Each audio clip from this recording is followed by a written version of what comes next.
Hi and welcome to Women at Work. I am Meenakshi Sajeev and this is a video series where I introduce you to some amazing women who have had splendid career paths. In this episode, I'm going to be introducing you to Anushree Suresh. Anushree is a lawyer by profession and she has served as the Municipal Magistrate in the Neyatankara Court in Trivandrum. Right now, Anushree is a partner at a law firm in Madurai. And in this episode, we're going to explore how her journey as a lawyer was and how she cracked this highly competitive exam to becoming the municipal magistrate at such a young age, and what her future plans are as a practicing advocate and what is her niche area that she would like to explore. Welcoming Anushree Suresh to Women at Work.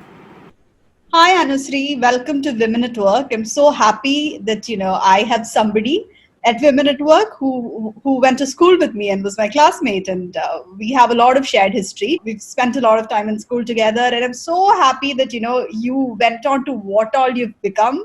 Such an inspirational journey, and on a personal note, I'm so happy that we get to collaborate this way. Welcome to Women at Work, Anusri. Thank you so much, Meenakshi. Like you said, I'm also very happy, especially because it's you that's interviewing me, and we go way back, and it's been such a journey for both of us, I think. And it's after so many years coming to a platform like this and meeting and talking. It's such an honor, it's such a pleasure, and such happiness actually. I Thank know, you for super inviting me. excited. Super Yeah, excited please. to do this. All right, so to start off, I would start with where we left off, which is school. So Yeah. everybody had like single track mind, either engineer or a doctor. But then you, despite being such a stellar student, went on to take like a very different career path, which was not that much explored at our time. I remember everybody had just two options, either to become an engineer or to become a doctor. But then you went into law, and it quite came as a surprise to me because you were one of the best students in the school and you went into law. So could you tell me how that kind of opened up? Was it, I know that your father is a lawyer, so was it that influence, or how did that journey began for you? Yeah, so exactly like you said, Meenakshi, what we were taught or what was considered normal was to either become an engineer or a doctor. For me, I was very ill informed about the various opportunities that the world had. So I was like, I was also of the impression that either you need to be an engineer or you need to be a doctor to be approved by the society. And I just went with the flow. And at 10, I think in 10th standard, we were like, after 10th standard, we have to choose a stream. And obviously, I didn't know better. So, and for one thing I knew was like, math and me is like enemies. So I just thought, okay, engineering is not for me. So, okay, only next option is to be a doctor. So for that, I need to study biology. So that was what I did. I never like law, even though I grew up with law books and seeing lawyers and seeing my father practice law and later get into the profession of a prosecutor. It never really occurred to me that I could pursue it personally as a career in my life. So when it came like in 12th standard, like as usual, like everybody else, I also gave the entrance exams for medicine, and I didn't get it. So at that point, there was a lot of discussion in my house, like whether to repeat the MBBS for the entrance examination, or whether to join a private college, or whether to join some other, like we have BDS and agriculture and all those things, right? All those things. So at that point, there was like a serious discussion going on at home, and I just went in and said, "No, I'm going for law." I don't know from where it came. Okay, I just said, "No, I am just going for law." See, that is the point when I am even telling my parents that I want to go for law. I even before that point, I didn't have that thought in me. Even while I wanted to be a doctor also, I wanted to be a forensic surgeon, not the, next door, next door doctor that I was only interested in being a forensic surgeon or a forensic pathologist because that may be something that came out of the conversations I've had with my father, because he's actually being a prosecutor. He is the state's lawyer in a criminal trial. Okay. So from conversations from with him, I think I got that idea. So I was not into being your conventional doctor or anything. So ultimately, yeah, that's how it happened. Like law happened like that. In that moment it happened. So I think it was destiny or something. It was there inside me, which just, as a like Yeah. it just came out. Yeah. Whatever. You had My to be mother, what you had to be. yeah, it had to be. And my mother was so against it. She Yeah. was so hell bent on, like, she's like, no, you're not going to be a lawyer. Why? See, Is it woman because she's seen what having your a dad lawyer, had gone through with all the tension and yeah, all the. no, not like that, but see, woman having a law degree is a recipe for disaster. That was what my mom had in mind. Okay, she's not going to get any good alliance. That's the first thing she Okay. said. Because That that's how kindly professionally law is, like, argumentative woman is the tag that you'll be getting. yeah, exactly. So She that's what argues for a that, living. yeah. But at that point, see, it is way later in, like, all the applications of time, the deadlines have closed. Like, there is like absolutely no college that would let me in that year. Hmm.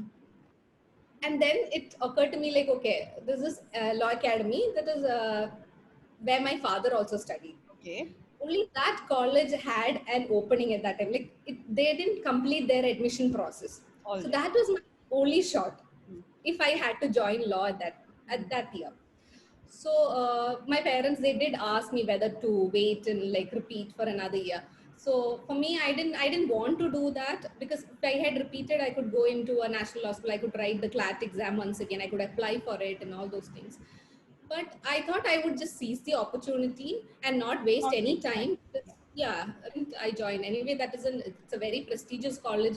It's been here for a very long time. A lot of eminent jurists, lawyers, politicians, Good. judges, and all, they've all studied The there. alumni is very rich. Yes. Yeah, yeah. So I thought, okay, I'll just join it. That's how I actually got into law. Yeah.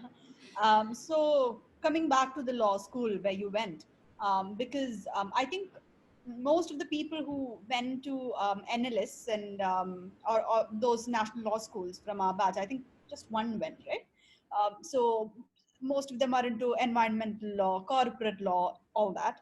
And then you were somebody who studied in Kerala, who studied law in Kerala. You went on to become a magistrate. You went on to become a municipal magistrate, and now you're practicing. You have your own practice.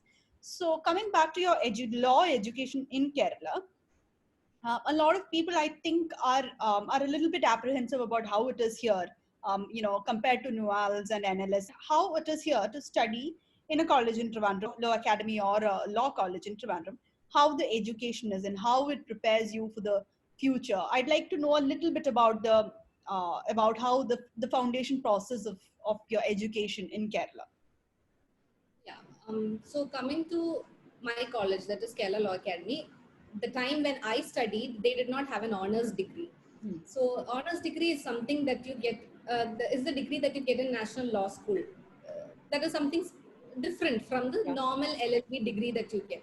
So government law colleges and ours is a semi-private Hmm. college. So it's Okay. funded by the government, but it is privately run. Privately run. So yeah, so our college also had the same Kerala University syllabus, that is just BAL LLB. Hmm. That was the only degree that was there when I joined the course. But right now there is a lot of change. I'll come to that. So at that time, studying in that college, I knew what my limitations were, because in my colleagues, I mean, not my colleagues, my friends, it's like my friends or my schoolmates, they were studying in National Law School. People I know, other people are studying in National Law School. I know how what all the opportunities were presented to them, and it was not presented to me. So I knew from the beginning that I had to fight. Like I had to attain, like Put I an had to, extra bit. yeah, Yeah. put an extra effort to reach that level. So for me, education is education, whichever institution you are in, and it always depends on the individual and the effort the individual takes. So for me, what I did was I tried to upskill myself, and or like diversify my skills and all those things that I did while I was studying in my college. So for us, internships were not mandatory. So Hmm. nobody took the pain to go for internships because it's not mandatory.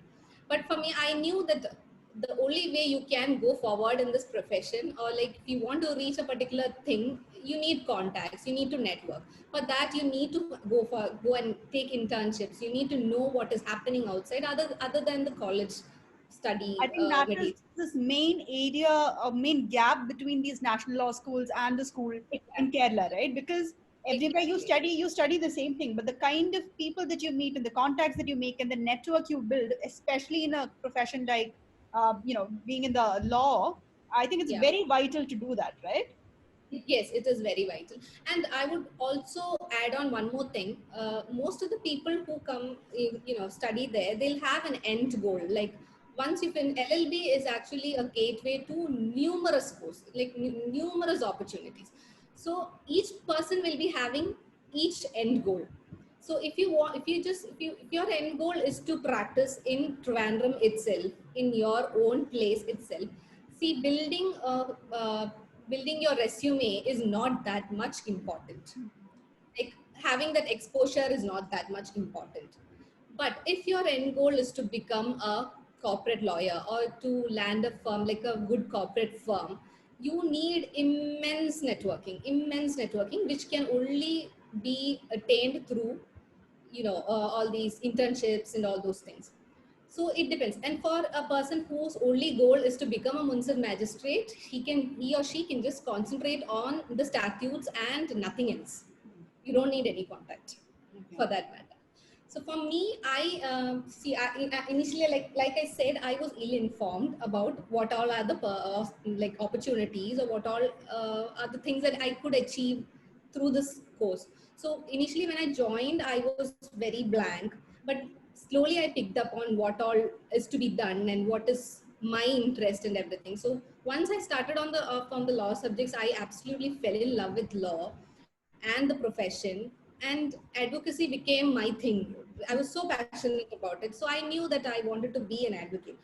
But I also wanted to explore the prospects of being a corporate lawyer, how it will be and all those things. So yeah, that is what, these are the two things that I had in mind. Writing the municipal magistrate exam was nowhere in that picture. So yeah, that is how, like, attended a lot of workshops, international seminars and conferences. And by the end of 5 years, I think I did around 10 or 11 internships. Among these 10, 11 internships, two of them were with the big names in the Kerala High Court, like Menon and Pai and all that. So that really helped me after I completed my course.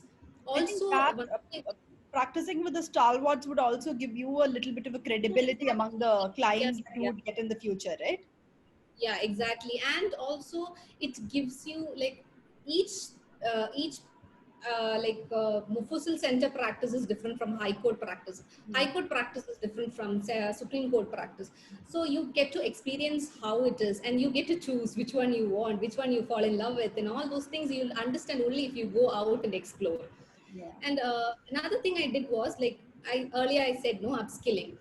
I did a course on cyber laws and e-commerce and corporate laws and all those things along with my LLB. That Oh, was amazing. just yeah. So all those helped me while I was practicing. Even though I was practicing with a senior, I also had my own individual work.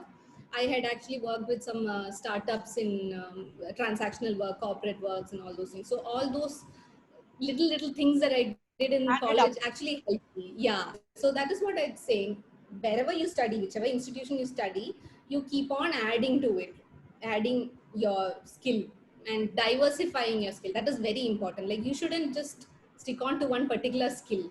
You should Yeah. have different set of skill sets. Studying law here in Kerala, it has its own limitations, but if you are up for it, you can, like, see, you can achieve anything. There I think is it's just a matter absolutely, of time. I mean, the contacts that somebody can make in a national level. I think if you put that much effort into the into your studies and like you said in internships, you can make up for it like in some more time. You might take a little bit more time than they would take to build that kind of a yes. contact and that kind of a network for yourself. But then definitely it's possible, right? It is possible. It is. Because I know people, my seniors and all, who have done intense internships in all those big firms. They don't, for them, it's like if they get rejected by one, they don't get dejected. They'll keep on applying. That is one thing. no matter how many rejections, because you will get rejections from all these top big firms because you're applying from a very small university or very small college down south. So they did get into like, and now they're working in big corporate names and under big corporate names and all those things. So it doesn't really matter if you are up for it. It all boils down to It's yourself, all, right? How you yeah, yeah. equip yourself It and depends how on you the move forward. individual rather than the institution. That is what I believe. Perfect. I think for a lot of people who graduated from Kerala, really needs this, because a lot of people think that there is some sort of a deficit because they didn't go to the big name law schools.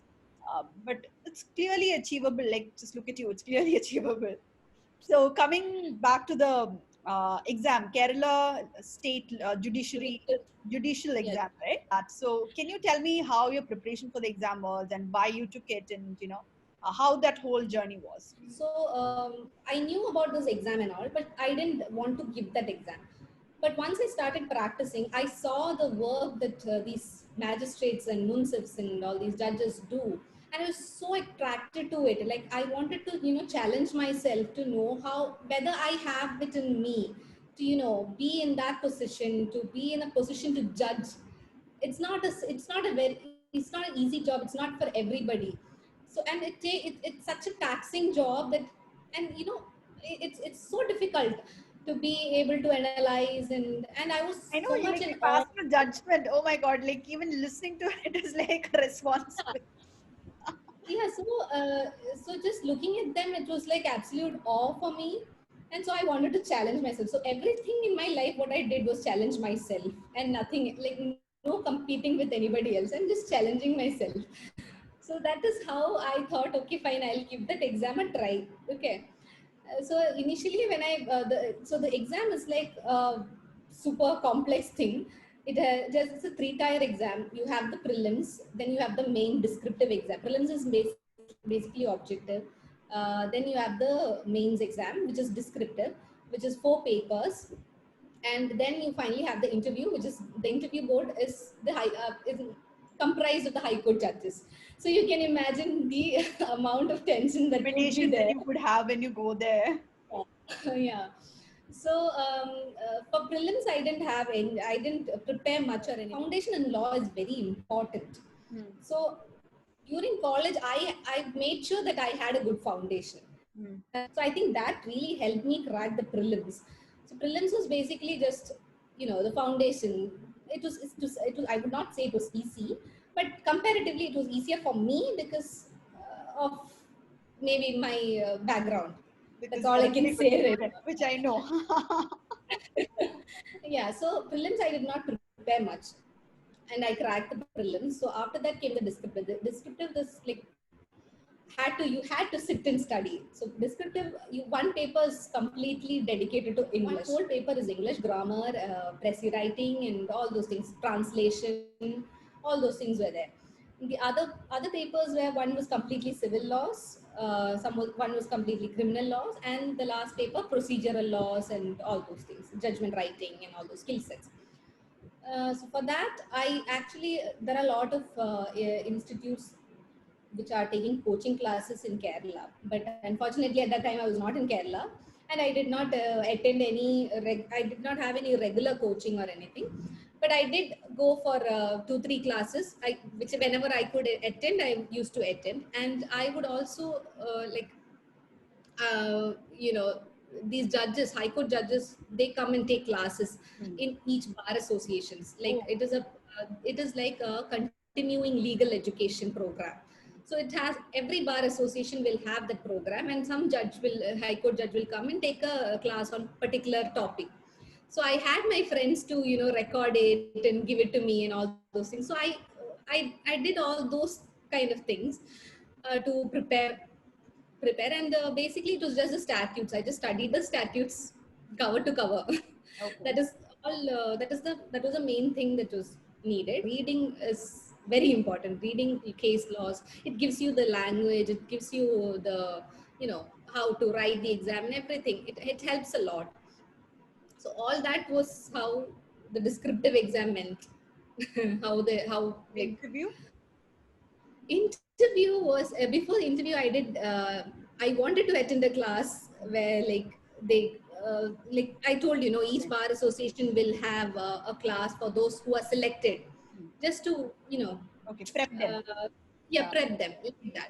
I wanted to attend, but unfortunately I couldn't. And it was basically shooting. Like I was very tense going into the interview board. Like I didn't know. Like it's very I know, I intimidating. know. Very Yeah. very intimidating. Senior most judges of the High Court is sitting and interviewing you, and it's very intimidating. And somehow most of my questions were like they were very friendly. Most of my questions were related to the practice that I had done before. So that was actually helpful because I didn't expect that. Hmm. So, and some of the obviously the textual questions were also there. It was a good experience. Somehow, I know by God's grace, I cracked it. I served as a munsif in Neyyattingara for from 2018. In 2020, I left the job. Were you one of the youngest municipal magistrates? No, no, I was not the youngest. There was somebody else also younger But than you me. were one of the youngest, right? Yeah, one of the. Because Yeah, from what I read, I understood that it's a very competitive exam, and like you said, people study for years. Like with their practice, they study for years to crack the exam. So I just assumed that you would be one of the youngest because you're quite young. I was one of the youngest, but I was not the youngest. That's all. So could you tell me the experience of serving as a municipal magistrate? Yeah. So, of all the expectations that I had coming into the system, once you come into the system, it's completely different. And it takes you by surprise. So it was basically it was bittersweet. Bitter because, it's a system, it is an archaic system. It is, there are a lot of stereotypes inside the system, which is Not very very difficult to conducive for break. women, I suppose. That too, everything, yeah, Yeah. a lot of stereotypes are there, and there are a lot of restrictions that comes with the job. Like I know it is like the with power comes, with great power comes great responsibility. Like I know that there are restrictions, but there are a lot of restrictions for a judge. To be a judge, you have to be aloof. You can't be part of like you Social can't group you can't and be yeah. yeah, you can't be as open as you are or voice your opinions as much as you want when you are a judge. Because see, the notion of a judge, like what the notion of a judge you see from outside is very different from what you are when you are when you are inside the system. And being a judge, you have to be unbiased. Like you have to be unbiased, Yeah. and for that you have to remain, aloof and everything. Maybe So like you'll have to put on like a stoic front and exactly, all you that, have to, right? yeah, Yeah. you have So to. And can there I, are a lot just of out of curiosity, can I ask you something? Whether like are there social media restrictions and such sort of things in place? There would be, right? there is a limit. There is a limit to what we can do. If we go beyond, we'll be put to our places. So yeah, there is a lot of restriction. Got it. Even yeah, Got it. Got it. Yeah. So it would kind of hinder you from leading the life that you really want to, right? yeah. For some people, it is fine. Like Yeah, it's that's all fine. perspective. It's all All very perspective. it's All very yeah, yeah, individual yeah. choice is what It is very matters, right? individualistic. So once I got into the system, within a year itself, I understood that this is not what I want, because this is not what I Sustainable want in to the be long doing run. in life. Yeah, and in the long run, what I saw myself as, like, if you are in the system, is for a couple of years you'll be a magistrate, then a couple of years you'll be a subordinate judge, then after that you will be a district judge. Going to high court is almost, it's just a It's kind possibility of only. It's a just like, steps. yeah, it is, there is a hierarchy, there is a process to everything. So this is, so when I think, sat and thought about it, so this is my life. For a couple of years I'll be a magistrate, for a couple of years I'll be a subordinate judge, a couple of years I'll be a district judge, and then I'll retire. That's it. Yeah. So it actually scared me, to be very honest. The Apart predictability of what you are going to be is not very from, yeah, it's not yeah, very ideal at it's all times. Yeah, I don't know. For many people, it is not. Predictability is what they seek out. Oh, But for me, it scared me. It scared me. So, apart from, and yeah, one more thing I would like to say is that I did not come into this job thinking about the money, the power, or the perks, or the security. So, these factors were not there for me when I wrote the exam, because I gave the exam out of pure love for law. Maybe that is one of the reason I cracked it in, like, in the first chance itself. I don't know, but all those factors did not, did not affect me. So taking a decision to step out of the system was easier for me, because again those factors did not affect me then also, because every person whom I met would be saying, okay, you're getting a hell lot of money, or you getting so much security in your life, you have so much perks, you have so much power. But see, for me as an individual, those things did not matter. What mattered was ultimately my happiness and what I would be able to do.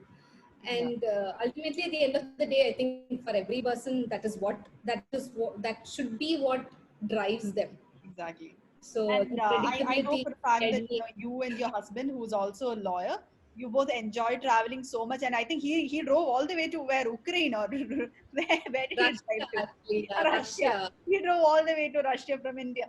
So people with such kind of passion to be anchored to a job which needs so much of responsibility and so much of restraint from yourself. I think as a person who knew you for a long time, I think you would breathe so much better when you are in your own practice rather than being rather than being a very restrained person, right? Yeah, Yeah. exactly. That's very correct. So coming back to your Being current scenario of yeah. setting up your own practice and being a partner in the law firm, so how is that life now? I think it's been 2 years, it's 1.5 years, right, since you've started your own practice. No, no, no. Actually, I just left. Even though 2020 I resigned, I came back only in by November, December. So 2021 was a fresh start. Like, just started off. We just started off. So our firm is actually the brainchild of my father-in-law, my late father-in-law. My husband is a third generation lawyer. I met with my husband, and we've launched a firm. It's based out in Madurai, and we do work, pan India work, both transactional as well as litigation. We have corporate works also. We associate with certain NGOs and everything. And that is how the practice is right now. It's going good, and I'm happy. Yeah. So any particular area that you want to concentrate on in the future, or any future plans that you would have in your Yeah, profession? yeah, exactly. So that was another reason why I, like, one of the reasons I quit the job was like, see, the human rights or environment protection or women's right, all these are gaining momentum, like gaining a lot of momentum these days, right? So when while I was in the system, see, there are advocates for all these things, people who advocate. There are a lot of activists who are working in these fields. But when you come to, like, child rights, Hmm. when you come to that, come to child rights, there is, it's still very, it is not that much discussed. It is not gaining that much momentum. There are people who are working in child rights, right, even now. But then child rights in India is, I feel it is quite ignored. So I thought that is a good area to have, like, to work, to do some voluntary work, which I wanted to do. So that is how I chose child rights as my, Niche area. uh, yeah, that to Amazing. do some work, to do some voluntary work, because at the end of the day we all want to do something to change, to make a change, right? That Yeah. is what we all want. So so right now I've chosen that to be my area, and I'm right now doing one course in with the National Law School, Bangalore. Mhm. They have this program, PG program for child rights. So I'm doing that right now, parallelly along with it. So that in the future, I can work with NGOs or start my own NGO or things like that. Yeah. Oh my God, honestly, fingers crossed for that. I know you're destined to do amazing things, and you have been doing amazing things. And I'm pretty sure that, It's just going to be a trailblazing journey from here on also. Thank you so Thank much you. for being a part of Women at Work. It was such an honor interviewing an old friend of mine, and it just fills my heart with so much joy. Thank you, Meenakshi, for giving me the opportunity to, speak out about all these things. Because I for one feel that more women should come forward and take up law, because the confidence that law gives to a woman, it's immense, immense it is. It gives you whole lot of confidence to face the world. So what I did was, like, our college actually offered an evening course Hmm. for people who are working. So Yeah. I forced my mother to join LLB in my Wow. final year of college, and she joined. Ultimately, she joined, and she finished her course. She's now an LLB graduate, and I can Wow. feel the difference of, like, my mother before LLB and after LLB. Her world has changed. So Wow. I'm so happy that I was able to come here and speak about it, and maybe inspire one or two students in the future. Sure, I'm sure. So, yeah, thank you for giving me this Thank you. opportunity. Thank I'm you. absolutely Splendid honored. talking to you. Thank you. Splendid talking to you. Lovely. I hope we get to do this some other time, when you set up your own NGO. Yeah, maybe. Fingers crossed. Fingers crossed, Anusri. Thank you so much. All right. Bye. Thank you. Thank you. Bye.